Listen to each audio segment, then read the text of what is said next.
Severe weather continues to ongo in the Gulf of Mexico today and tomorrow, with an enhanced risk posted still for Mississippi, Louisiana, and parts of Alabama, as well as a slight risk moving to Florida and Georgia region through the day tomorrow, as well as a winter storm breaking out potentially for the Northeast. Could potentially turn into a big nor'easter and wind maker going into next week. And then we look at the pattern beyond that with the potential for more big storm systems in the future. But let's begin with timing out these severe thunderstorms with the HRRR model. You can see this is the latest model run as we go into this time frame. 7 p.m. at this hour here, you can see severe thunderstorms still likely in these entire areas right here, with that moisture flow, that southerly flow off of the Gulf of Mexico, should I say the southwesterly flow off of the Gulf of Mexico. That will likely stabilize the tornado risk overnight, which is a bad thing. Please make sure you have ample ways of receiving alerts in this entire circled region, especially in Mississippi and a specific part of Louisiana right there. Around 2-3 a.m. things begin getting active again, potentially with a strong tornado coming out of some of these here. And I wouldn't be surprised if we had a tornado out of these either. But the primary threat with these will be large to super duper large hail in excess of 3 inches in diameter. That's how high the hail inches can be, and that's how big the hail can get.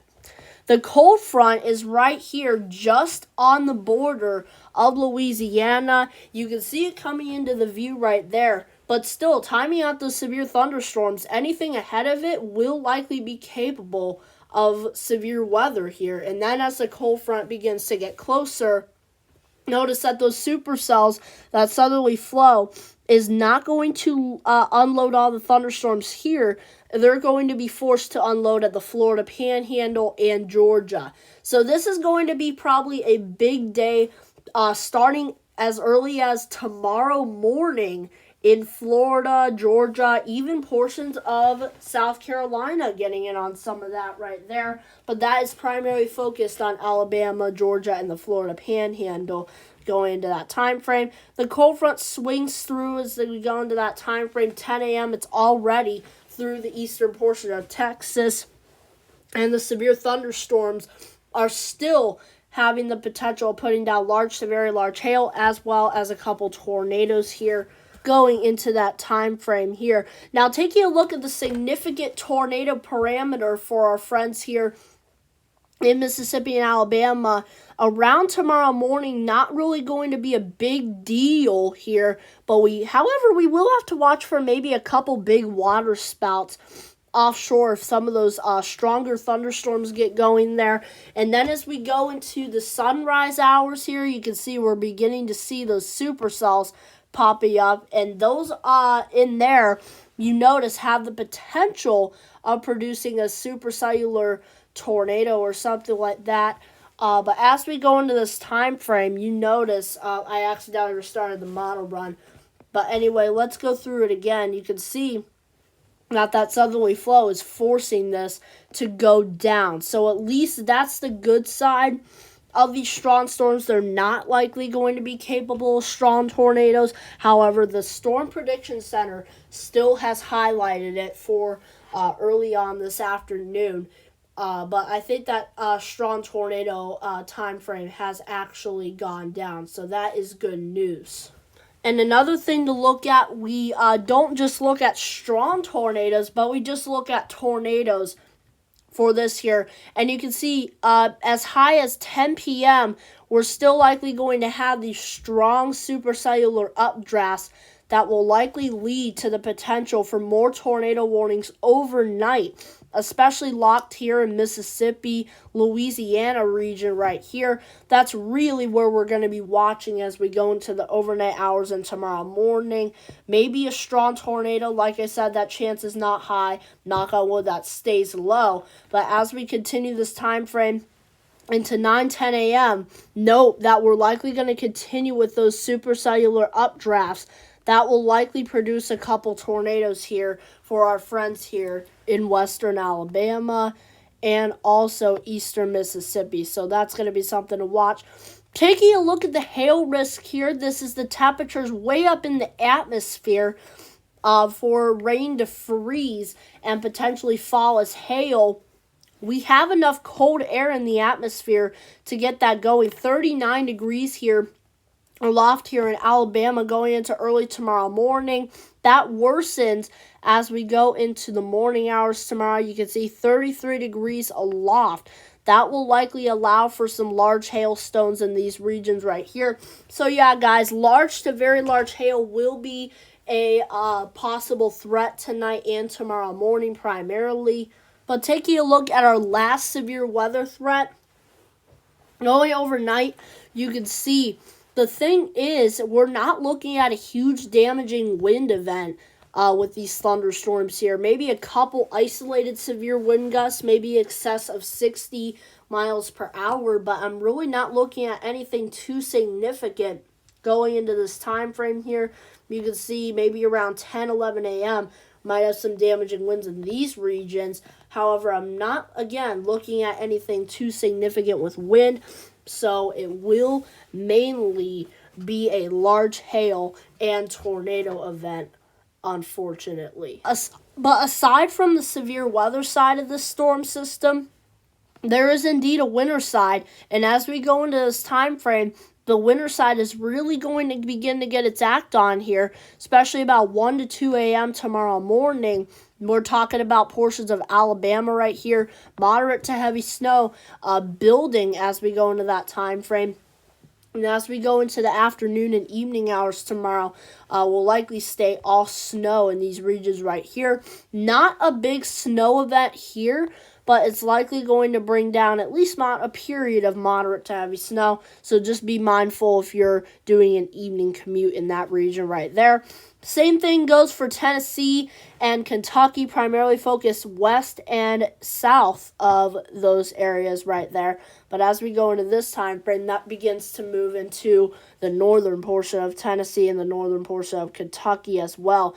Maybe even a portion of southern Ohio there. But as we go into the midnight hour of this time frame, it looks like we're going to begin to start seeing some bomb cyclogenesis going on here. So that's going to be something to keep an eye on for sure going into that time frame.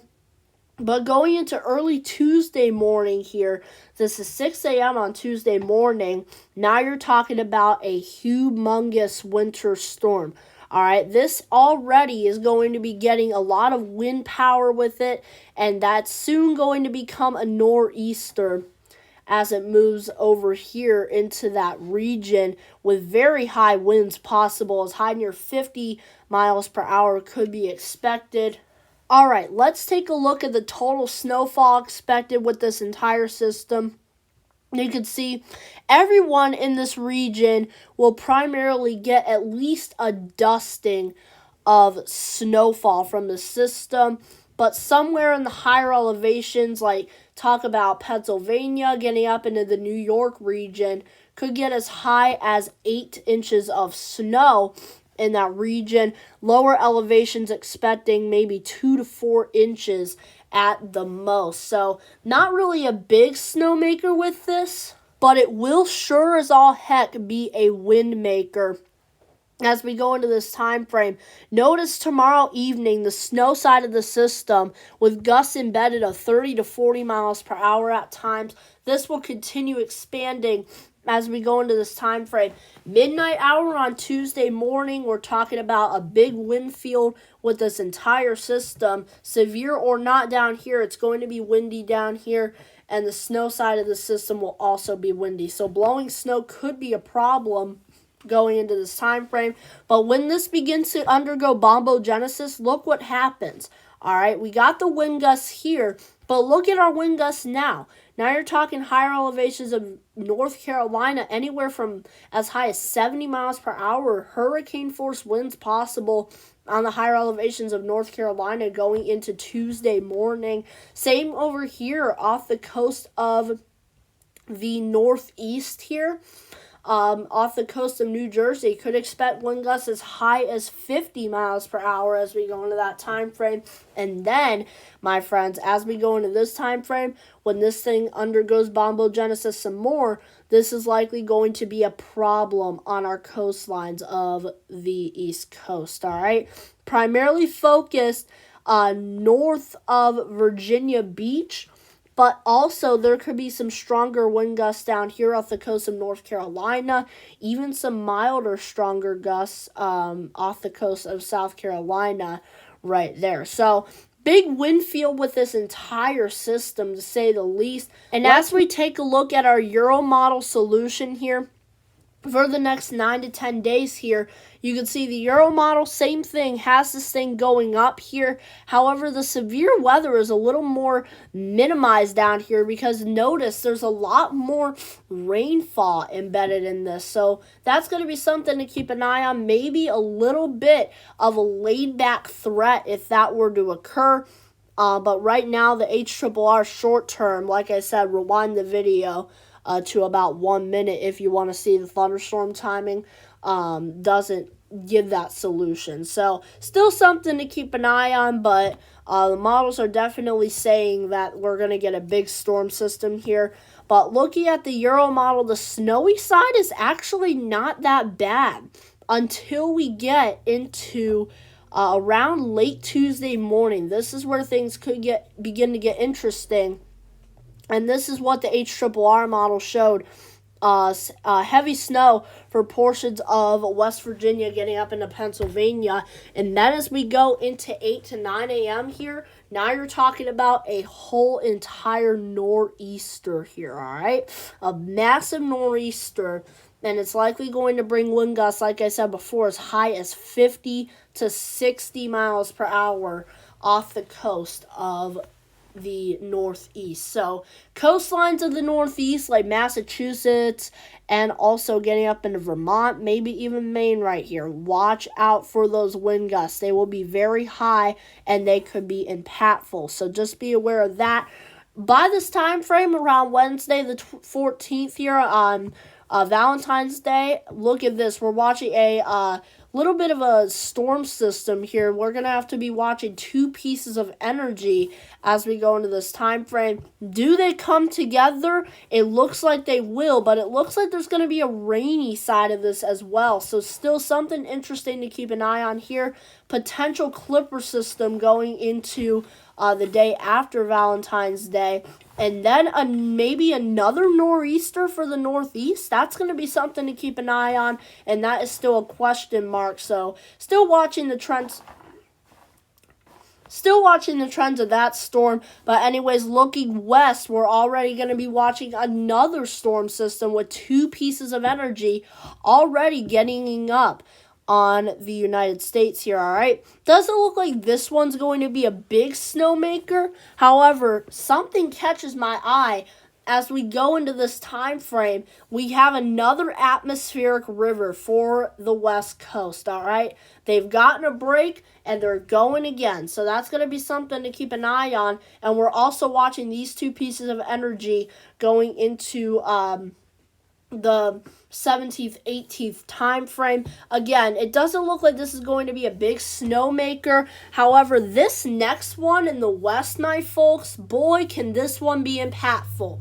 It's going to go west, and it's likely going to set up a massive snowmaker as we go into this time frame, along with rain south of it.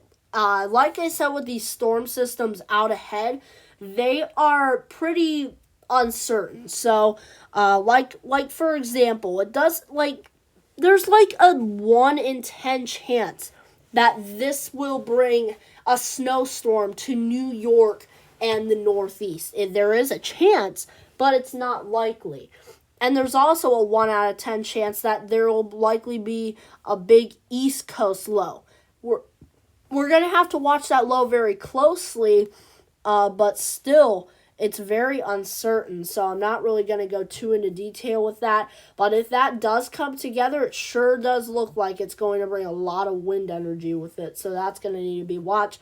As we go beyond that, a lot of uncertainty is printed, but it looks like we turn a lot more wintry in these regions, and really watching these two pieces of energy, considering that there will be a lot of cold air advected into the United States. You can see the pattern's going to be doing something like this as we go into the end of the model run time frame, with warm air trying to cycle in here, probably with a cold front or something like banked at that. Like I said, there's a lot of uncertainty, but this is 240 hours out.